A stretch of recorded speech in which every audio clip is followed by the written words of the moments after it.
ഗോത്രമേഖലയിലെ മനുഷ്യന്മാർക്ക് തണലൊരുക്കുന്ന കൂട്. ആ കൂട് തേടിയാണ് നാട്ടുവണ്ടി ബോട്ട് യാത്രയുടെ ഇന്നത്തെ യാത്ര.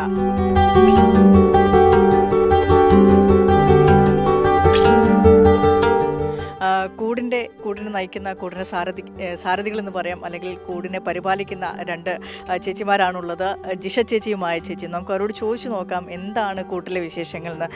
ഞങ്ങൾക്ക് പുറമേയുള്ള ആളുകൾക്ക് കൂട് എന്ന് മാത്രമേ അറിയുള്ളൂ. എന്താണ് നിങ്ങളുടെ കൂട്ടിലുള്ളത്? കൂട്ടിലുള്ളത് കരിമീനും വരാലുമാണ്. ഇപ്പോഴും വിളവെടുപ്പ് നടന്നുകൊണ്ടിരിക്കുന്നതിന് ഇപ്പം ആഴ്ചയിൽ 2 ദിവസം വിളവെടുപ്പ് നടന്നുകൊണ്ടിരിക്കുന്നതാണ്.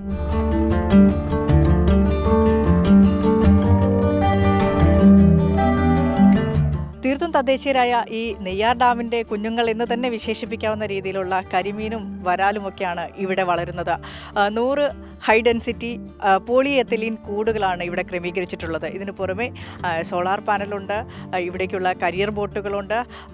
അതിനൂതനമായ എല്ലാവിധ സാങ്കേതിക വിദ്യയും ഉപയോഗിച്ചാണ് ഇവിടെ ഈ മത്സ്യകൃഷി നടത്തുന്നത് എന്നാണ് ഇതിൻ്റെ പ്രത്യേകത.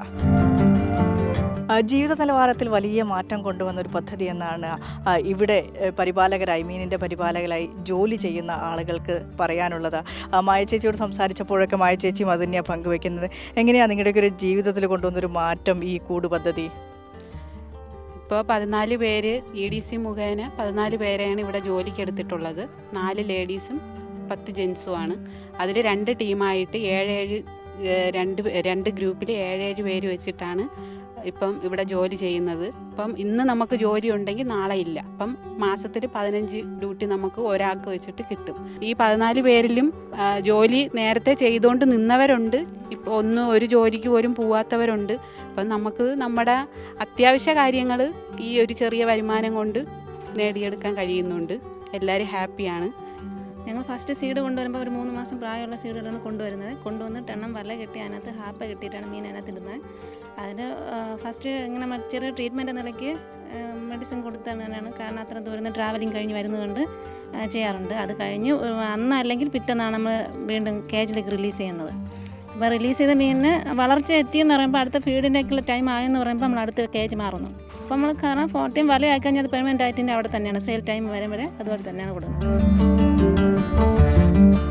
തെന്മല സെറ്റിൽമെൻറ്റിലെ മൂപ്പൻ വിക്രമൻ കാണിയാണ് നമ്മോടൊപ്പം ഉള്ളത്. എങ്ങനെയാണ് മൂപ്പ ഈ പദ്ധതി വന്നതിന് ശേഷം ആളുകളുടെയൊക്കെ ഒരു ജീവിതത്തിൽ കൊണ്ടുവന്ന ഒരു മാറ്റം? അപ്പുറത്ത് അമ്പൂരി പാലം, നമ്മുടെ കുമ്പിടിച്ചാൽ പാലം വന്നു. ഈ പദ്ധതി ആളുകളൊക്കെ എങ്ങനെയാണ് ഇതിനെയൊക്കെ നോക്കി കാണുന്നത്? ആളുകൾ നല്ല റെസ്പോൺസാണ്.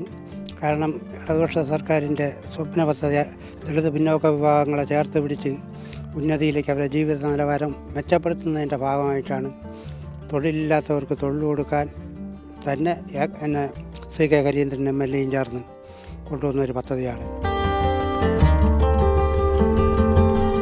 ഞാൻ മുൻ മെമ്പറായിരുന്നു, ഇപ്പം എൻ്റെ വൈഫാണ് മെമ്പർ. അപ്പോൾ അതിലൊക്കെ വലിയ നമുക്ക് ഈ സർക്കാരിൻ്റെ നമ്മളോടുള്ളൊരു സമീപനം അത് ശരിക്കും നമുക്ക് എന്ത് പറയാൻ പറ്റും, നമുക്ക് കടപ്പാട് സർക്കാരിനോടും പ്രത്യേകിച്ച് CK യോടുമാണ്. കാരണം നമുക്കൊരു വിഷയം നമ്മുടെ ഒരു ആവശ്യമെന്ന് പറഞ്ഞാലും പെട്ടെന്ന്, കാരണം ഇപ്പം MLA താമസിക്കുന്ന വീടുമായിട്ട് അങ്ങനെ ഒരു 30-40 കിലോമീറ്റർ വ്യത്യാസം. ഈ ഇവിടുത്തെ വിഷയങ്ങളെല്ലാം പുള്ളി ഇത്രയും ലേറ്റായാൽ പോലും ഓരോ ദിവസം വന്ന് തിരക്കുന്ന രീതിയിലേക്ക് മാറിക്കൊണ്ടിരിക്കുകയാണ്. അത് ശരിക്കും നമ്മളെ കേരളത്തിലെ തന്നെ മൊത്തം MLA മാർക്കും മാതൃകയാവുന്ന രീതിയിലേക്കാണ് ബഹുമാന MLA നമ്മുടെ അടുത്തുള്ള സമീപനവും. ആ സമൂഹത്തിന് ഈ പ്രദേശത്ത് അല്ലെങ്കിൽ ഈ പഞ്ചായത്തിലെ തന്നെ മുഴുവൻ ആൾക്കാരും അത് ഉൾക്കൊള്ളുന്നു. എല്ലാവരും രാഷ്ട്രീയ ഭേദമന്യേ എല്ലാ പാർട്ടിക്കാരും CK എന്ന് പറയുമ്പോൾ ആ ഒരു അനുഭവം, അല്ലെങ്കിൽ ഒറ്റപ്പെട്ട് കിടക്കുന്നൊരു സമൂഹത്തിന് പൊതുധാരയിലേക്ക് കൊണ്ടുവരാൻ കാണിക്കുന്ന ഒരു ആർജവം, അത് അഭിനന്ദനമാണ്. എല്ലാവരെയും സഹായിക്കുന്ന മനോഭാവമാണ്. ഞാനിപ്പോൾ ഇവിടുത്തെ EDCയുടെ പ്രസിഡൻ്റാണ്.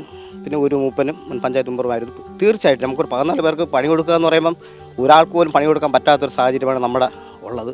തീർച്ചയായിട്ടും അതിന് റവന്യൂ ഡിപ്പാർട്ട്മെൻറ്റിനെയും ഫോറസ്റ്റ് ഡിപ്പാർട്ട്മെൻറ്റിനെ ഞാൻ വളരെയധികം നന്ദി പറയും. ഒരു ജനതയുടെ ജീവിത നിലവാരമുയർന്ന, മനസ്സ് നിറഞ്ഞ സന്തോഷത്തിൻ്റെ കഥ കേട്ടാണ് നെയ്യാർ ഡാമിൽ നിന്ന് ഞങ്ങൾ മടങ്ങുന്നത്. ബോട്ട് യാത്രയുടെ അടുത്ത എപ്പിസോഡിൽ വീണ്ടും കാണാം.